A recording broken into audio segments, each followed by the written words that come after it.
Assalamu alaikum wa rahmatullahi wa barakatuh. Today we are going to talk about Hajj. Hajj is the fifth pillar of Islam. It is religious duty once in a lifetime for those who are physically and financially able. There are three types of Hajj: Hajj Tamattu, Hajj Ifrad, Hajj Ikiran. Hajj Tamattu. This involves two Umrah first during any of the months of Hajj and then assuming the state of Ihram again for Hajj on the 8th day of Dhul-Hijjah of the same year. Sacrificing the animal is obligatory. Hajj Ifrad, Umrah is not required.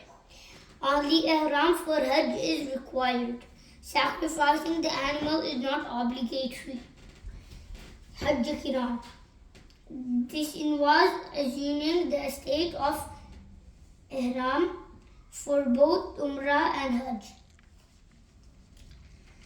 Sacrificing the animal is obligatory.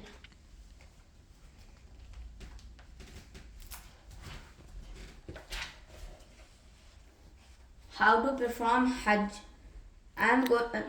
Day 1, 8 Dhul-Hijjah. The journey of Hajj begins in Makkah, where Tawaf and Sa'i is performed. The pilgrims then leave for Mina. Day 2, 9th Dhul-Hijjah.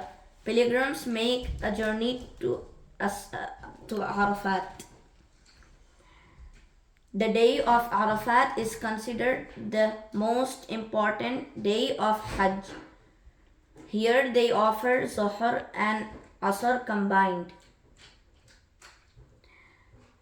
When the sun sets, they proceed towards Muzdalifah.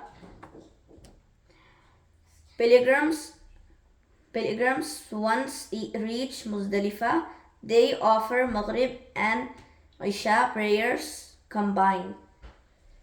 Day 3, 10th Dhul-Hijjah. The 10th Dhul-Hijjah is Eid al-Azha. After offering Fajr prayer on the 10th of Dhul-Hijjah, they proceed to Mina. They proceed to Mina before the sun has risen. Before leaving Muzdalifah, they collect pebbles for Rami. In Mina, they sacrifice the animal and men shave their heads. Women cut a fingertips length of their hair. They proceed to Makkah. Then pilgrims remove their ihram. They proceed to Makkah to perform Tawaf al-Ifada and Sa'i. Pilgrims then make their way to Mina. They spend 3 days in Mina. On each day, they perform Rami. They throw 7 pebbles at each pillar. They begin with the smallest and proceed to the largest pillar in the Jamarat. After completing the ritual of Hajj, pilgrims return to Makkah for farewell Tawaf known as Tawaf al-Wida, which makes the completion of Hajj. Jazakallah khair.